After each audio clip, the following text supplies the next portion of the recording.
All right, well, today, of course, is Valentine's Day, and so happy Valentine's Day.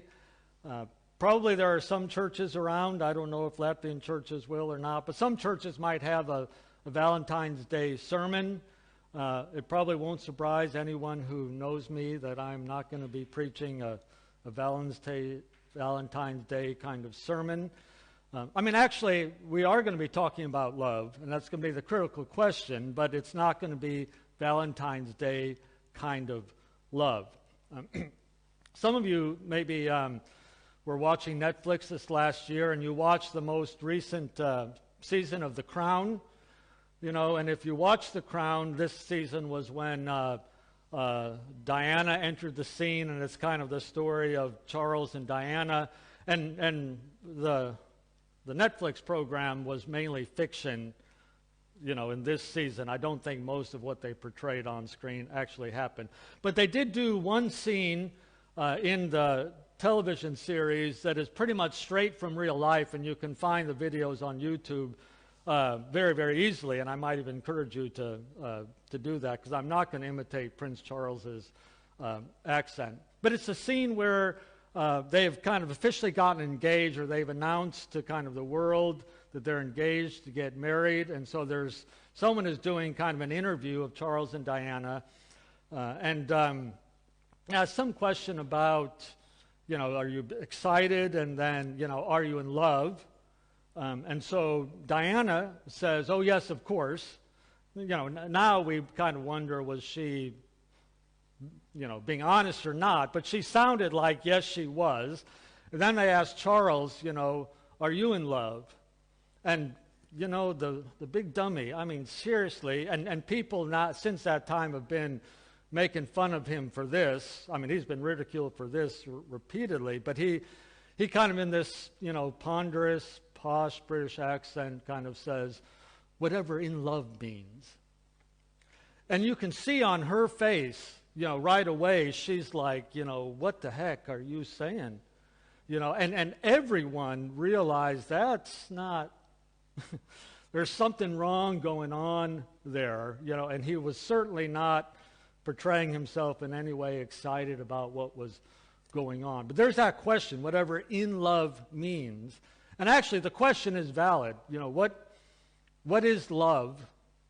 You know, what is real love? And basically, today we're going to see a picture of what real love, ultimate love, really looks like. And we're going to see a kind of love that, if it doesn't attract our heart and our mind, you know, we're missing something. I want to start at Luke chapter 19. And we're not there yet. Last week the sermon was from Luke chapter 8, and we're not just skipping 10 chapters completely. Obviously, in this series, we've got to kind of leave some things out. We're trying to keep pressing on so that when we get to Easter Sunday, we're actually on the resurrection story on Easter Sunday. And then after that, probably some of the texts in the Gospel of Luke that we haven't looked at, we're going to come back to those.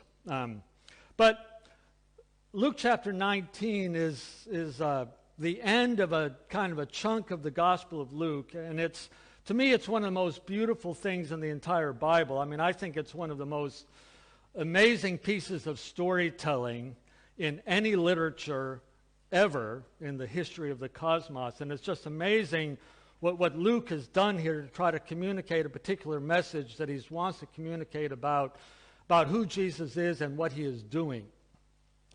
So this is now toward at the end of this, the gospel, and it's going to be right before kind of that entry into Jerusalem, that, you know, familiar story of when Jesus is on the donkey and the disciples and the crowds and so forth. And this is just before that moment. Jesus has just done some teaching that we're going to probably get back to in a number of weeks from now. And then it says, after Jesus had said this, he went on ahead, going up to Jerusalem. Especially these last two lines, he's going up to Jerusalem. That's where he's headed.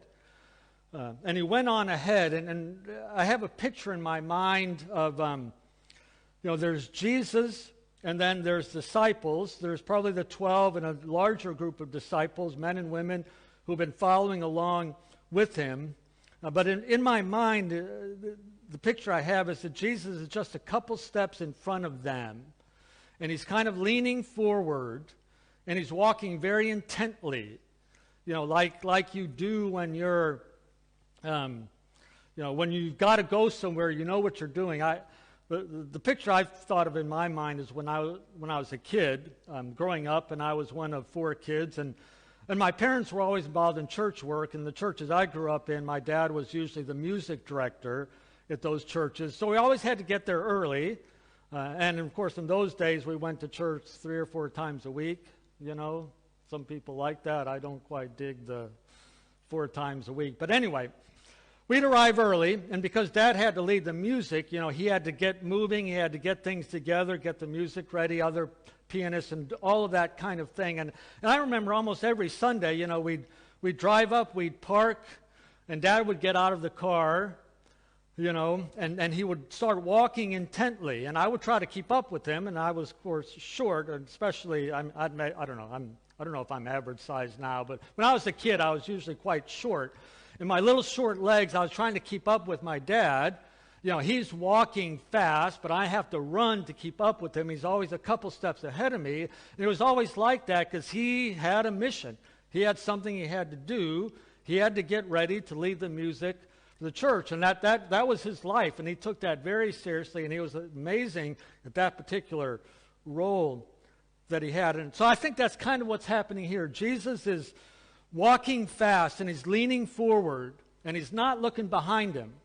And this crowd of people behind him are trying to keep up, and maybe some of the guys, can do it okay, but maybe some of them are sort of short, and maybe there's some women along, and they're all nearly running in order to keep up with Jesus. But Jesus at this point is not really looking back. He's not really being sensitive to their short legs, okay, because he's going up to Jerusalem. And that's what this whole story is about. I called this sermon kind of No Sunday Driver. And I don't know if that phrase, Sunday driver, is used anymore anywhere, even in America. But this is my picture of what a Sunday driver is. So this is before my time, by the way. This is not my childhood. This is before my time. But this is this image of this family, and maybe they've gone to church on Sunday morning. It's a nice day outside. They're going to get in their car, and they're going to take a Sunday drive. And what that means is that they're not really going anywhere in particular. They have nowhere to be. They just want to have a nice, pleasant drive to see the sights. Maybe let's drive out in the country and, see the cows and that kind of thing. But because they're not going anywhere and they want to see the sights, they're kind of going slowly. And so all the cars behind them, are honking or giving gestures that are really not Sunday kind of gestures. And so I'm not a real patient driver. And so when I'm behind a Sunday driver, I'm not like, oh, isn't that nice? There's a nice, pleasant family. I'm so happy that family in front of me is having a nice time on this Sunday and driving slowly. Isn't it nice? I don't think that. It's like, get the blank out of the way. But that's a Sunday driver. They don't have to go anywhere in particular, so they're kind of going slowly and sometimes get in people's way or get on people's nerves. But in Luke chapter 9, Jesus here is not a Sunday driver. He's going somewhere, and he's intent, very intent, on where he's going and what he is doing. And Luke is building something here, or has been building something here, through 10 chapters of this gospel. Everything that we've looked at so far from the Gospel of Luke is pretty much, has parallels in Matthew and Mark. You're probably aware that Matthew, Mark, and Luke, the synoptic Gospels, have a lot of similarities. They share a number of stories. And in the first part of Luke, he uses a lot of the same stories that you find in Matthew and Mark. But starting in Luke chapter 9, at the end of Luke chapter 9, Luke has a whole section that is really nearly 10 chapters that most of that is not in any of the other Gospels. This is a very unique picture that Luke is painting here or developing with words in nearly half of his gospel. So here in Luke chapter 19, Jesus finally arrives at Jerusalem. And of course, if you're aware of the geography of Israel at that time, it's largely divided into three sections. Jerusalem is in the south, in the region called Judea. In the center is Samaria. It's where people who were not necessarily, purebred Jewish, they kind of had other religious things mixed up with their beliefs. They weren't very well liked. They were kind of marginal people in the light of other Jewish people. Then the north was Galilee, and most of what Jesus has done has been in the north in Galilee. That's where his hometown is. That's where his base of operations has been. Most of his kind of going around, meandering around, teaching and healing has been up there. Okay, now he's in Jerusalem, so he's traveled from the north from his home to Jerusalem. Okay, and so this is the end of that journey, but it's not the beginning of that particular journey that Jesus is taking. If we want to find out when this journey started, we have to back up. And so if we back up to Luke chapter 18, we find this. Then he took the 12 aside and said to them, "Look, we're going up to Jerusalem." So he's got his disciples, and he's just telling them, by the way, remember, this is where we're going. We're going to Jerusalem.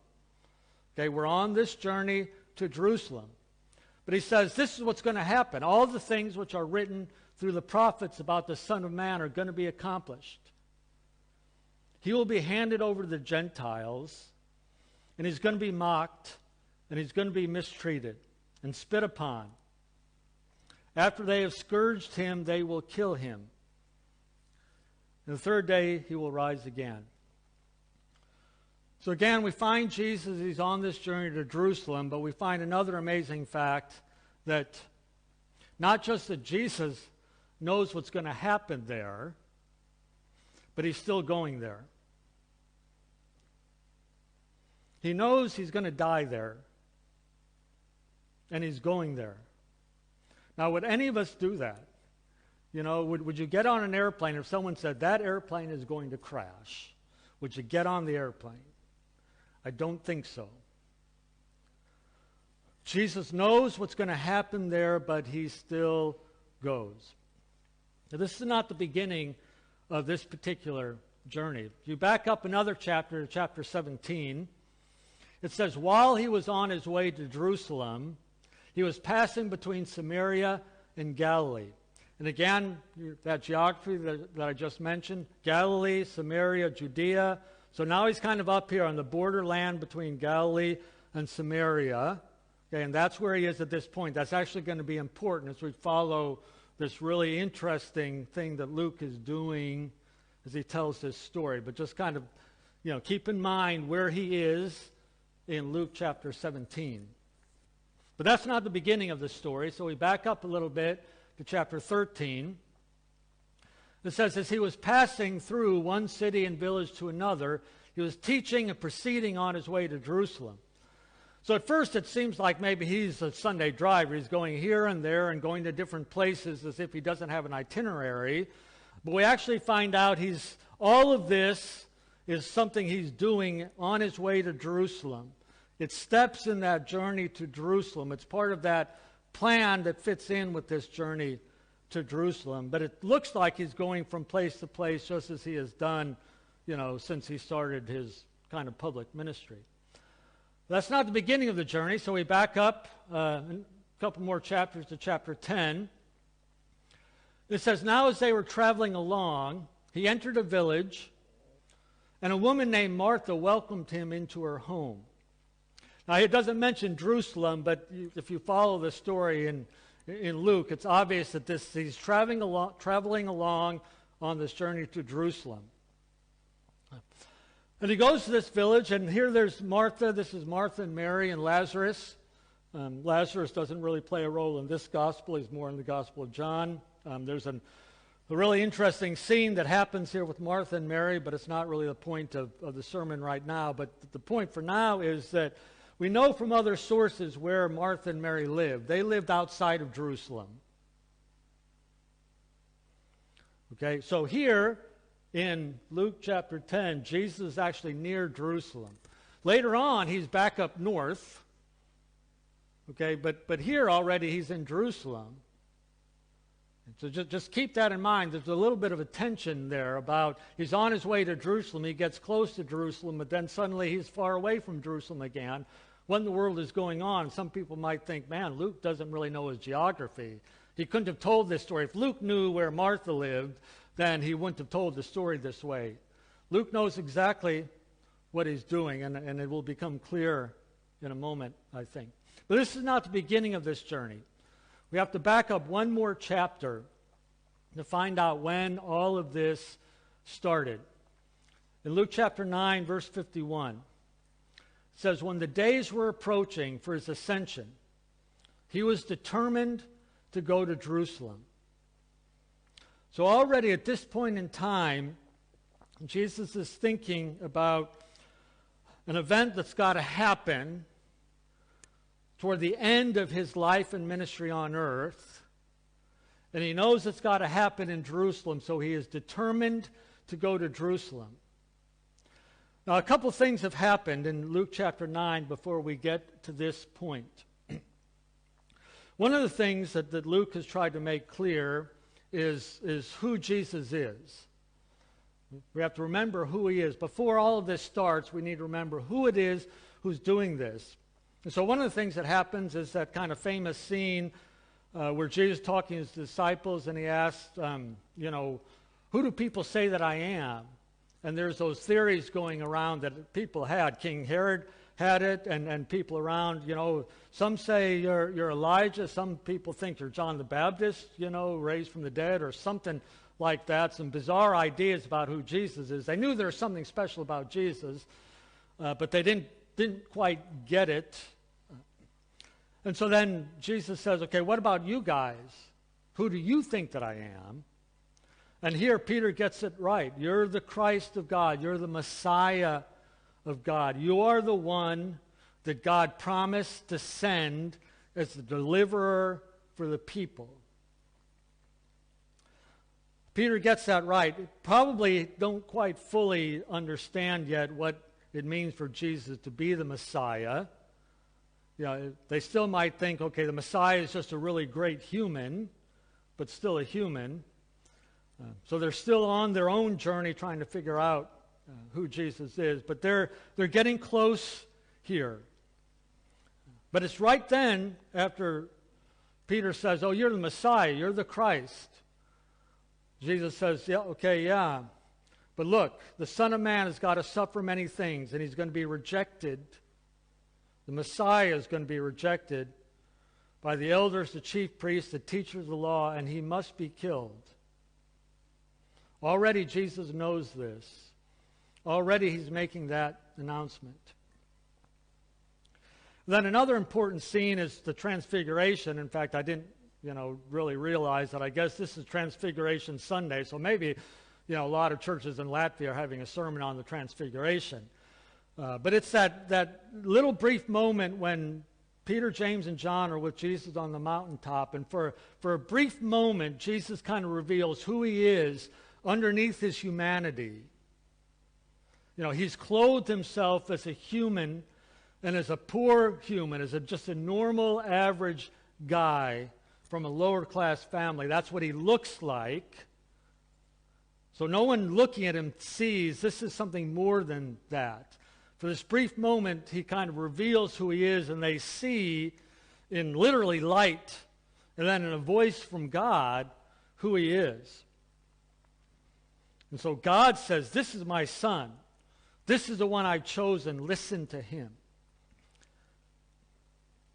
So these are the things that are happened before this journey. Luke is reminding us who he is, who's going to Jerusalem. This is the Messiah. This is the Son of God. It's not just a person. It's not just anyone. He's the chosen one. And he's going to Jerusalem. And he knows why he's going there and what's going to happen there. Now,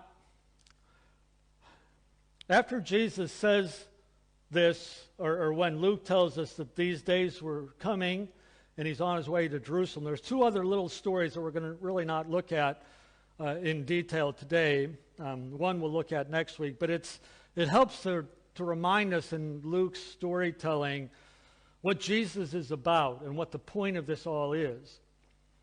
So Jesus resolutely has his mind set for Jerusalem.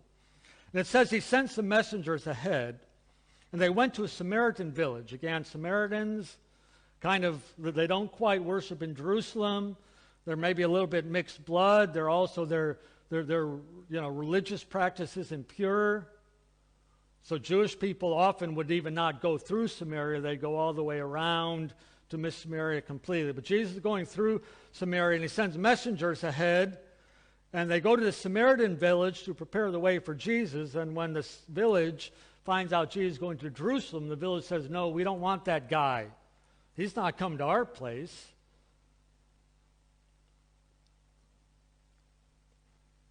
So the disciples, James and John, they saw that, and they asked, Lord, I don't know what these guys were thinking, how they thought this was all going to play out, but Lord, do you want us to call fire down from heaven to destroy them? I mean, I don't know what they seen or who they thought they were, that they thought this might happen. But they're clueless, but they're mainly clueless about what Jesus is doing. So Jesus turns and rebukes them. He doesn't rebuke the Samaritan village. He rebukes his disciples who don't understand. If you're reading the Gospel of Luke, one of the things to pay attention to is Jesus' emotions. When he cries, pay attention to that and ask what it is, what does it mean? And then pay attention to when Jesus gets angry, because there's a couple times when Jesus gets angry. It's worthwhile to note that. What is it that makes Jesus angry? Why does he rebuke the disciples here? They want judgment. This is not why Jesus is here. It's not what he's about right now. There's going to be other messages about judgment, but right now, this story is not about judgment. It's not about that. And then the next thing at the end of chapter 9 that we'll come back to next week is discussion he has with some would-be disciples, different people who are considering following him, and he pretty much makes it hard for people to follow him. I mean, he says, if you want to follow me, you've got to make this sacrifice and that sacrifice. But the conversation is all about following him, because Luke has already told us Jesus is going somewhere. And if he's going somewhere, if you're going to be with Jesus, you've got to follow him. The only way to be with Jesus is to follow him. You can't follow him from a distance. If you're at a distance, you're not following him. And if he's going to Jerusalem, then whatever that means, then you've got to be going to Jerusalem. So it'd be very easy with what we're looking at today to focus on us and what this has to do with us. But I don't want to finish up this sermon this morning with really anything about what we're supposed to do or a commitment we're supposed to make. Just now, as we think about this story and what Luke is doing, I just want us to see Jesus, to understand him, what he's about, to understand his heart, who he is, and just to see him, just to know this. If we're going to know Jesus, we have to know this about Jesus. So what is Luke doing is he has, Jesus starts this journey here in chapter 9, and he doesn't complete it till chapter 19. And if you follow the story, all the events, it's actually many, many months. I mean, it could be 6 months to a year passes between this moment and when he finally arrives there in Luke chapter 19. And if you follow the geography, like I tried to point out, Jesus actually made several trips north and south.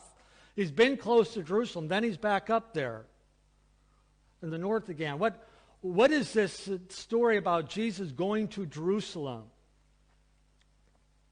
When we have to go to America, I don't necessarily like to be back in America. Sometimes I need to make that trip. I need to see family. But one of the reasons we sometimes have to make a trip back to America is because our financial support comes from America. It's sometimes nice to talk to the people who give you money because, they are generous to make it possible. And so we sometimes go back there, to talk to supporters and that kind of thing. And then when we make that trip, I'm always anxious to get back. And so you could picture me in America, and then, we're going to come back to Latvia. And usually, since kind of where our home base is, usually get on an airplane in Atlanta, Georgia, if you know where that is. And so from Atlanta, then you can fly to, Frankfurt or Amsterdam or whatever. So you could picture me sitting on an airplane, flying east to Latvia, and, maybe someone is sitting next to me and wants to have a conversation. I always hope that won't happen on an airplane, like a good introvert. But sometimes it happens, and so they might ask, where are you going? And so I say, I'm going to Latvia. I got on this airplane, and I'm flying east to Latvia because that's my home. I'm going to Latvia. But you can have another picture, and there's another way in which I could talk about going to Latvia. When I'm back in America, there's different places I need to go to. I have supporters or churches of supporters at different places. So I might drive a lot of different places, north and south in different ways. And even if I had to, let's say, get on an airplane and go to California, let's say, to talk to a supporter, I could be on that airplane and the person sitting next to me might ask, where are you going? And I could say, I'm going to California. But I could answer that question a different way. I could also say, I'm going to Latvia. Of course, if it's an American, most Americans don't have a clue where Latvia is anyway, so they might think, okay, you're going to Latvia. But the point of that is that wherever I go, I could always say I'm going to Latvia. Because everything that I do in America is about getting back to Latvia. Everyone that I talk to, any church I might go to, it's all with the goal of getting back to Latvia. That's why I'm there. I'm not necessarily there because, it's just good to be back. That's not why I'm there. I would be there mainly to be in Latvia, so that everything that I did in America was actually about Latvia. And I think this is what Luke is trying to communicate with this story by starting this journey to Jerusalem. And what he's trying to tell us in this amazing and beautiful way, like I said, I think this is one of the most beautiful pieces of storytelling in all of literature. He's trying to say that everything that Jesus is doing, it's all about Jerusalem. The story is about Jerusalem. It's all about getting there. So that wherever he goes, north or south, if it seems like he's meandering around, Jerusalem is always in his mind. It's always before his eyes. His eyes are always set in Jerusalem. That's where he's going. That's why he's come. That's the most important part of the story. It's going to be in Jerusalem. And again, he knows what's going to happen there. And he walks toward it. He didn't have to. I mean, he could have taken any road he wanted to take. He could have just been a nice little teacher, rabbi in the north, saying some nice things. That still would have been good. I mean, his teaching is pretty amazing. That still would have been nice for people to get his teaching, to do a few healings. But none of that was the main reason that he came. The entire story is pointed to Jerusalem, which is another way of saying that the entire story is pointed to the cross.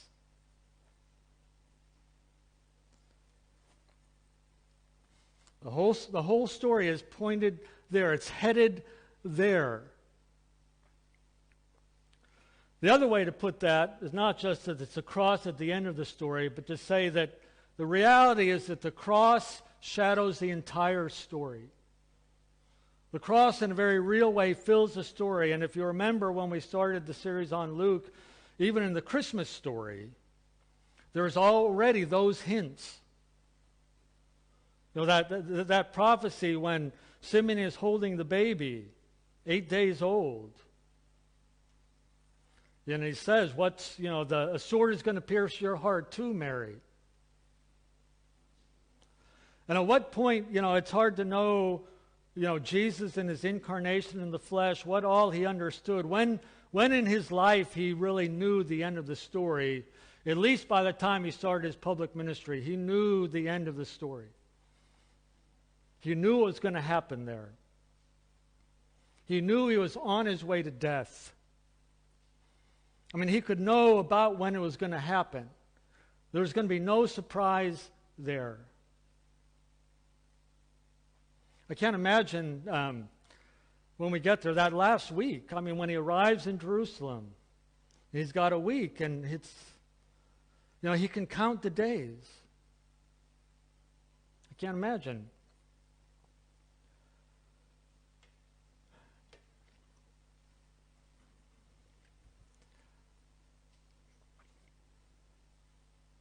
My niece is married, has 3 kids, and a couple years ago her husband was diagnosed with a kind of brain cancer that does not have a good prognosis.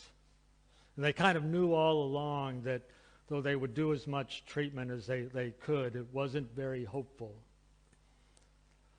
And so it's that again, they've done what they can with all the different kinds of treatments, but it's just just recently now he's kind of lost the ability to move very much. And they know it's just probably weeks out. I can't imagine, what they're thinking or how they can process this, to know it's just weeks. It's all they have. And they're trying to hold on to Jesus like, what else in the world do they have? But they know it's coming, and it's coming soon. And they know, God can do a miracle, and they might wish for a miracle, but they're not expecting a miracle. They just realize this in a few weeks.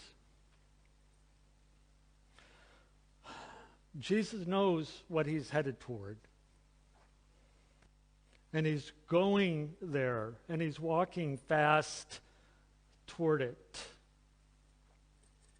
Because that's the purpose of his life. This is his mission. He came with a mission.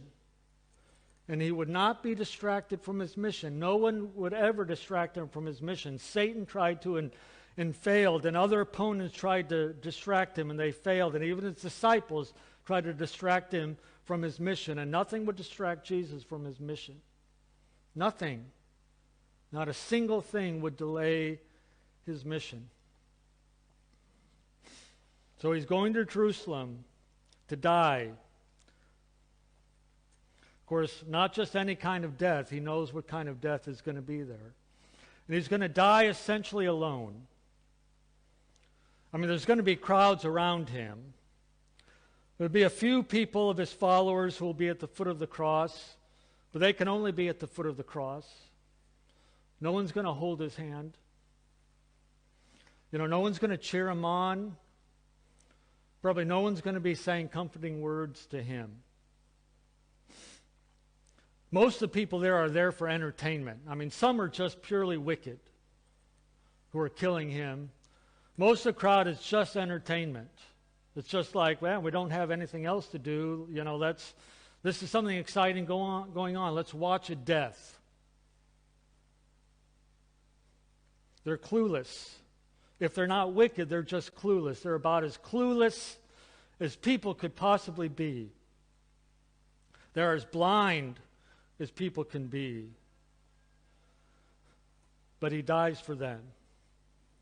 He dies for those blind, clueless people. And he dies for those wicked people. No one asked him to die.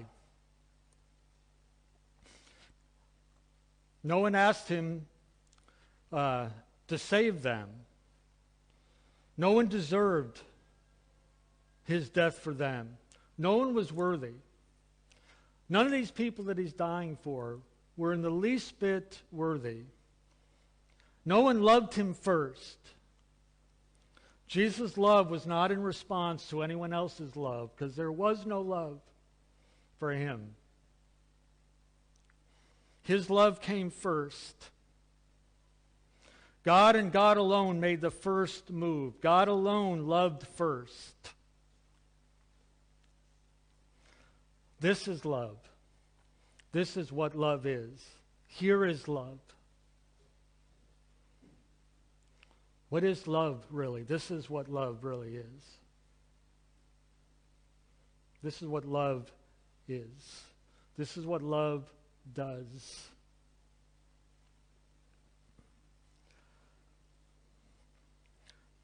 In the scene of the Transfiguration, when the Father speaks from the cloud, he says, "This is my Son, whom I have chosen. Listen to him." So that's all I want to say this morning. Listen to him, because he's the one who loves like this. Why in the world listen to any other voice? What other voice compares to his voice to listen to?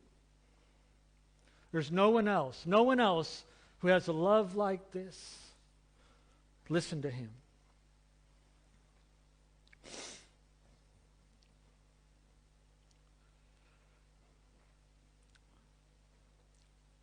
Father, thank you for your relentless love for this entire world, for your love for the loveless, for your love for the unworthy like us, for your love for the clueless and blind like we are. Thank you for that love, and thank you for your plan to send your Son.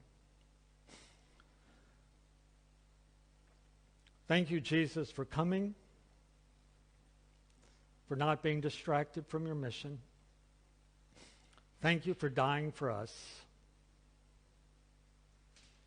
Thank you for your love.